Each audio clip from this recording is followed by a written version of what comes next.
Ghostbusters stars Bill Murray, Dan Aykroyd, and Harold Ramis.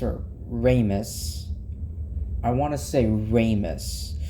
Um, as three eccentric parapsychologists who start a ghost catching business in New York City. It also stars Sigourney Weaver, which did not know about. I know the Ghostbusters.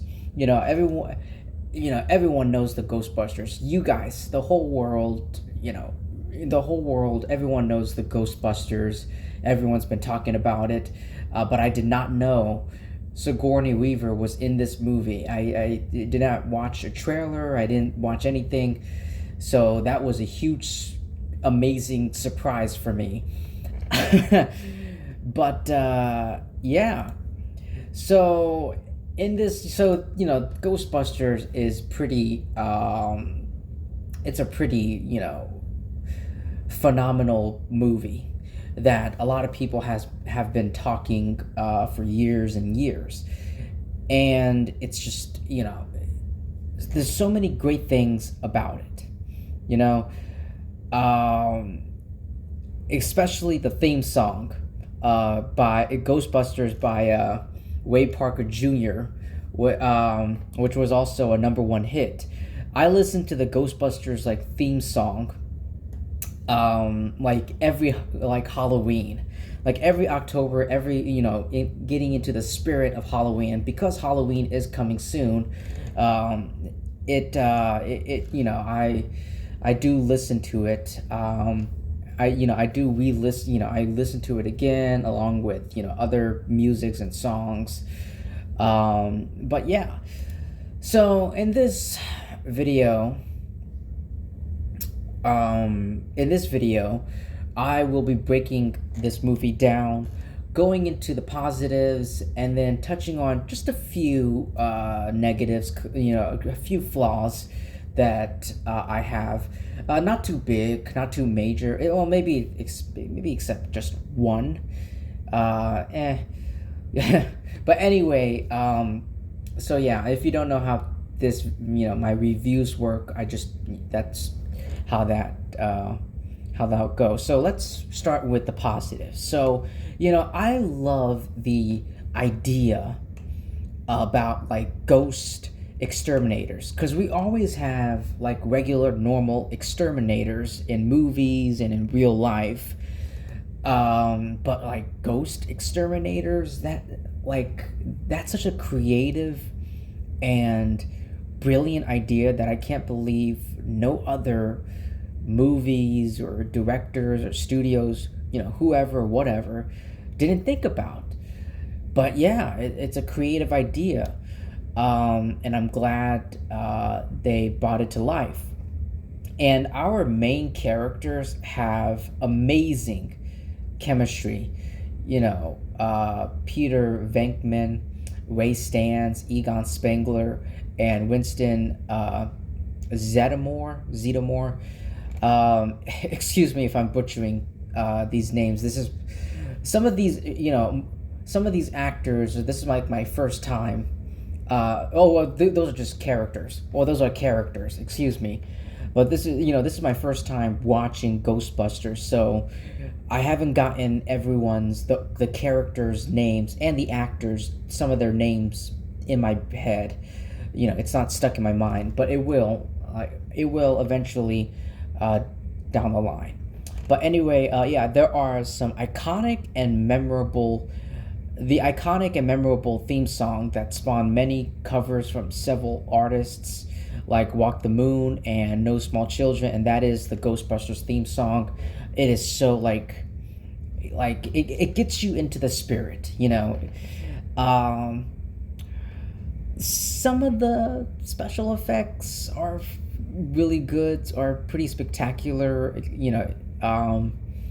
especially when they used, when they absorb, or when they trap a ghost. For some parts, it looks really good.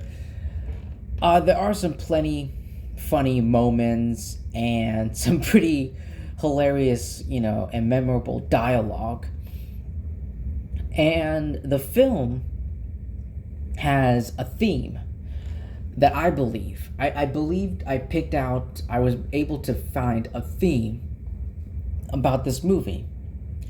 And that is how the movie has a commentary, has a subtle commentary on capitalism, with some referring to Ghostbusters as, and I quote, the most liberation Hollywood blockbuster of all time, end quote.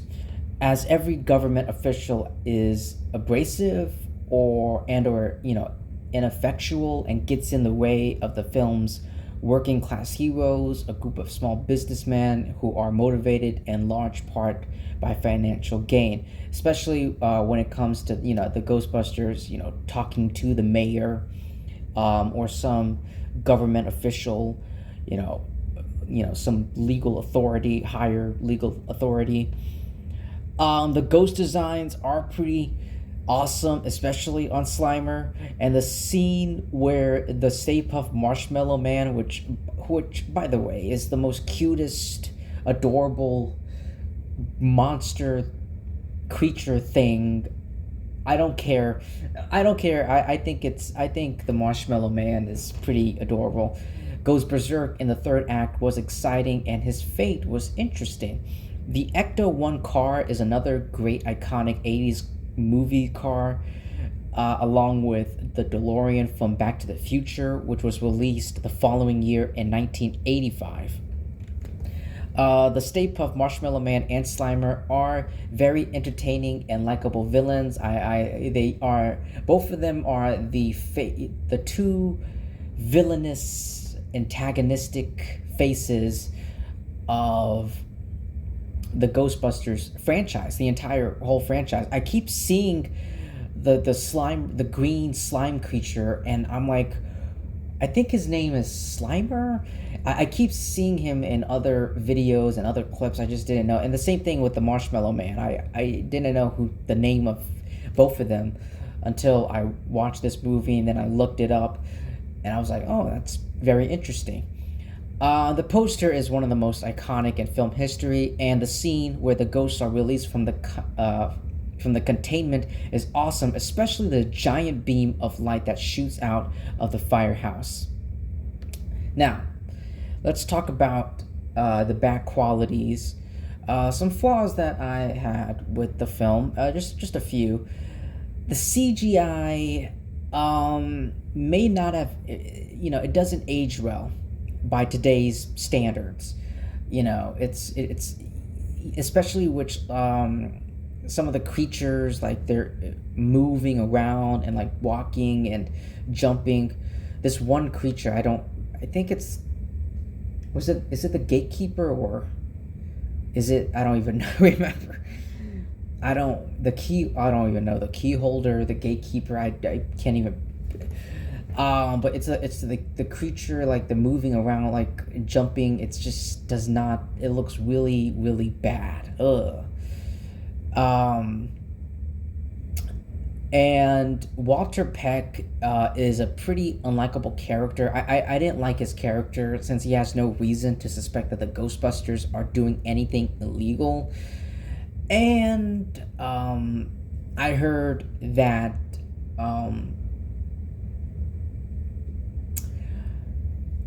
I heard that there was some executive meddling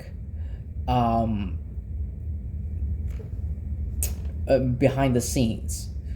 The reason the character Winston is a lesser character compared to other Ghostbusters. When Ernie Hudson signed on, Winston was in the script from page 8 rather than toward the end of Act 1, and was by far the most technically competent and qualified of the Ghostbusters. Dan Aykroyd apparently still blames himself for Hudson's character being sidelined in this film. After watching this movie and hearing about that and reading on it, I pulled up an article talking about, mentioning it, and I was like, I was pretty surprised by it. But yeah, there is that. But besides that, those are like, the CGI wasn't, some of them wasn't that great, especially with the creatures. And I didn't like the character of Walter Peck. And I didn't like Walter Peck. But other than that, like Ghostbusters, holy shit! Like it's a culture. It's a phenomenon. It really is. I love the comedy, the action, the horror ish elements of it, and Bill Murray's performance. Holy shit! That was like that. His performance is like amazing. It's so like deadpan, but the way he's saying all these comedic lines, it just comes out as hilarious and funny. Like he's saying all these hilarious dialogue, these funny dialogues, without breaking a smirk. Without just smiling or smirking. But yeah, like I love it. It's amazing. Ghostbusters, amazing. But anyway, ladies and gentlemen, thank you so much for taking your time to listening to my review, my thoughts on Ghostbusters. Please like and subscribe. Definitely subscribe, because when you subscribe to my YouTube channel, you'll be helping me out by a ton, by a bunch, and it will really mean a lot to me, because you would be part of my community, and you would be part of my family. And my community is my family, and I would like to welcome you on board. We would like to welcome you on board as well. So thank you so much, and I'll see you guys in my next video. Peace and thanks.